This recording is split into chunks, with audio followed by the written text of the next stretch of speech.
Workplace cringe stories. Imagine sending a message meant for your best friend straight into the company-wide channel. Now imagine it was about your boss.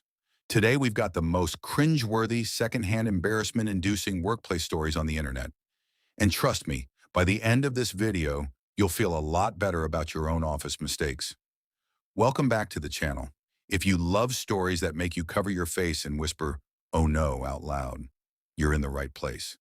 We've got 5 workplace stories today, ranked from mildly awkward to "I would have quit on the spot." If you enjoy these, do me a quick favor and hit that subscribe button. It genuinely helps the channel grow. All right, grab a snack, get comfy, and let's get into it. Story 1, Reply All. Our first story comes from someone we'll call Marcus. Marcus had been at his marketing job for about 3 months. Still new, still trying to make a good impression, still learning everyone's names. One Friday afternoon, the entire department got a long, boring email from the regional manager, a guy named Gerald. 40 paragraphs about synergy and circling back and leveraging our core competencies. You know the type. Marcus's work friend Priya sat 2 desks over. She messaged him, "Is Gerald physically capable of writing a normal sentence?" Marcus laughed. He typed back a reply he was very proud of. It said, and I quote, "Gerald talks like a LinkedIn post that gained sentience," and immediately regretted it. He hit send. He felt good for about 4 seconds. Then he noticed something. The little to field at the top of his message wasn't Priya's name. It said, "Reply all."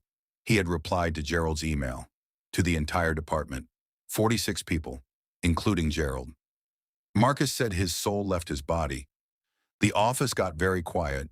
He heard a single person snort laugh from across the room and then immediately go silent. His hands were shaking. He didn't know whether to delete it, too late, or run. Within 90 seconds, the replies started coming in. But here's the twist. The first reply wasn't from Gerald. It was from the head of design, who simply wrote, "Accurate." Then someone from accounting. Finally, someone said it. Then 3 more. Then a 4th. Marcus sat there watching his career either end or become legendary in real time. Finally, Gerald replied, "To everyone." Marcus said he wanted to throw up. The email said, "Noted. I'll work on my synergy." That was it. That was the whole reply. The best part, Marcus said for the rest of his time at that company, Gerald started signing off his emails with, "Sentiently yours, Gerald." He never brought it up directly. He just made it a bit. And honestly, respect. Marcus survived. He even got a promotion a year later. But to this day, he triple checks the recipient field like his life depends on it. Story 2, the mute button betrayal. Our next story comes from a woman we'll call Dana. Dana worked remotely, and like all of us in the work-from-home era, she lived and died by the mute button. One morning, she had a big video meeting, 15 people, including the CEO, discussing the quarterly budget. Very serious, very important. Dana was not the main speaker, so she muted herself and settled in. Now, what the meeting attendees did not know is that Dana's cat, Sir Reginald, had just thrown up on the carpet behind her. So while the CFO droned on about projections, Dana was on the floor, off camera, cleaning it up and having a full conversation with her cat. She said things like, "Why would you do this to me, you absolute gremlin?" And, "That's the 3rd time this week, Reginald, we talked about this." And then, getting more dramatic, "I clothe you, I feed you, and this is the thanks I get?" What Dana didn't realize is that at some point, while crawling around on the floor with her headset on, her elbow had bumped the keyboard. She had unmuted herself. The entire executive team heard her negotiate with a cat about vomit. For a solid 90 seconds. She only realized when she climbed back into her chair and saw 15 frozen faces staring at her through the screen. Dead silence. Her own face, tiny in the corner, looking horrified. The CEO, stone-faced, powerful, intimidating CEO, leaned toward his camera and said, "Is Reginald okay?" Dana said she made a noise that wasn't quite a word, just pure panic in audio form. But here's where it turns around. Turns out the CEO was a massive cat person. He spent the next 10 minutes of the budget meeting asking about Reginald's breed, his age, his behavioral patterns.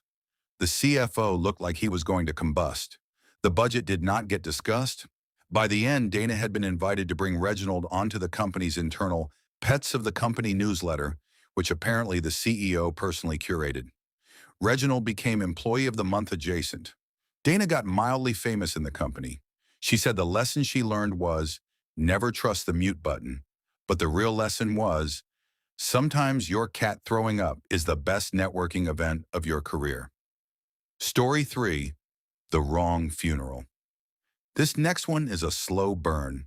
Stick with me. Our story comes from a guy we'll call Tom. Tom worked in a big office building, the kind with multiple companies sharing different floors. One day, Tom got an email inviting him to a celebration of life being held in the third-floor conference room at noon. Tom didn't recognize the name of the person, but he assumed it was someone from another department. He felt bad. He decided to go pay his respects. So at noon, Tom, wearing the most respectful dark sweater he owned, walked into the third-floor conference room with a somber expression. There were balloons. There was a cake. There was a banner. The banner said, "Happy retirement, celebration of life well lived, Barbara." It was a retirement party. Barbara was very much alive. Barbara was, in fact, standing right there, holding a glass of sparkling cider, extremely not dead. But Tom didn't process this fast enough. He walked straight up to Barbara, a woman he had never met in his life, took her hand in both of his, looked her deep in the eyes, and said with total sincerity, "I am so sorry for your loss." Barbara blinked. The room went quiet. Someone stopped mid-bite of cake. Tom, sensing the energy shift, but not understanding it, doubled down. He said, "She was clearly a wonderful person. The world is dimmer without her." Barbara slowly said, "I'm Barbara. I'm right here." And Tom, and this is the part that haunts me, Tom said, "I know, and she'll live on through all of us." He thought she was a grieving relative named after the deceased. He did not realize Barbara was Barbara, the retiring, living, breathing Barbara. It took a full 30 seconds and two other coworkers gently explaining the situation before Tom understood what was happening. He said the horror crept up his spine in real time as he realized he had just eulogized a living woman to her face at her own retirement party. But Barbara loved it. She thought it was the funniest thing that had ever happened to her. She said she'd been dreading her retirement party because it felt sad, and Tom had just made it the most memorable day of her 30-year career. She demanded Tom stay. She introduced him to everyone as the man who mourned me while I was standing right here. They became genuine friends. Tom said he still gets a card from Barbara every year on the anniversary of her death. It just says, "Still alive. Thanks for the kind words." Story 4, The Screen Share Disaster. Our next story is short, but it is potent. This comes from someone we'll call Aisha. Aisha was presenting in a big client meeting, the kind where the company really needed to close the deal. She was sharing her screen, walking the clients through a sleek presentation. Everything was going perfectly. She was nailing it. Then she needed to switch to a different document, so she clicked over to her desktop. And in doing so, she revealed, to the clients, to her boss, to everyone, her open browser tabs. Now the tabs themselves weren't bad, but the search history that auto-populated when her mouse hovered over the address bar, that was the problem. The drop-down showed her most recent searches. In order they read, "How to sound confident when you have no idea what you're talking about. Is it normal to fear every adult?" And the third one, the one that really sealed it, "How to fake competence in a meeting WikiHow." The client saw it, her boss saw it, she saw it, and she froze like a deer in headlights. The whole meeting just stopped. Aisha said she considered closing her laptop and walking directly into the sea, but then one of the clients, the most senior one, a woman who had barely smiled the entire meeting, started laughing. Not a polite chuckle, a real, genuine laugh. She said, "Honestly, that's the most relatable thing I've seen in a pitch in 20 years. It broke the tension completely. The clients relaxed. The mood shifted from stiff corporate formality to actual human conversation. They closed the deal. The senior client later said the search history was why they signed, because it proved Aisha was a real person and not a corporate robot. Isha's boss, on the other hand, made her clear her search history before every meeting from then on. Fair enough. Story 5. The group chat from hell. I saved the best, or maybe the worst, for last. This story comes from a man we'll call Kevin.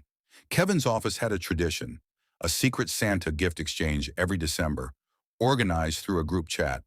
Now Kevin was a bit of a jokester. He had a separate group chat with 3 of his closest work friends, where they would, let's say, lovingly roast their coworkers, all in good fun. Nicknames, inside jokes, harmless stuff. You can probably already feel where this is going. The Secret Santa organizer sent a message to the official chat asking everyone to share their gift preferences. Kevin went to respond in his private roast chat with a joke. He typed, "Watch me get assigned to Brenda again. I'll just wrap up a single AA battery because that woman has the energy of a dying remote control." He hit send in the official group chat with Brenda in it and 40 other coworkers. Kevin said his stomach dropped through the floor, through the parking garage, and into the center of the earth. But, and this is important, Kevin panicked. And when Kevin panics, Kevin makes things worse. Instead of just apologizing, he tried to play it off. He quickly typed, "Ha ha ha, autocorrect. I meant to say Brenda has great energy," which made no sense. Autocorrect does not turn great energy into a full paragraph about a dying remote control. Everyone knew. Brenda knew. The silence in the chat was deafening. Then the typing bubble appeared. Brenda was typing. Kevin said he watched those 3 little dots like they were a countdown to his execution. Brenda's message came through. It said, "Kevin, I have been here for 18 years. I have outlasted 4 CEOs and a building fire. I am the dying remote control that refuses to die." And then, "Also, you're my secret Santa target. Sleep with one eye open." The chat erupted. Brenda, it turned out, had the best sense of humor in the entire building. She leaned into it so hard that for the gift exchange, she gave Kevin a giant gift-wrapped box.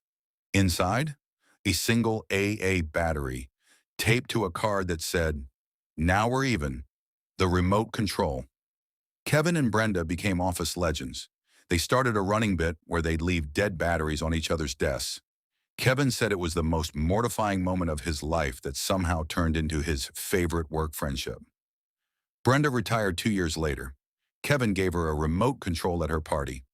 The living kind of retirement party, I should clarify. No eulogies this time. Outro. And that's where we'll wrap it up for today. From reply all disasters to eulogizing the living, these stories remind us of one beautiful truth. Almost every cringe moment at work eventually becomes a great story.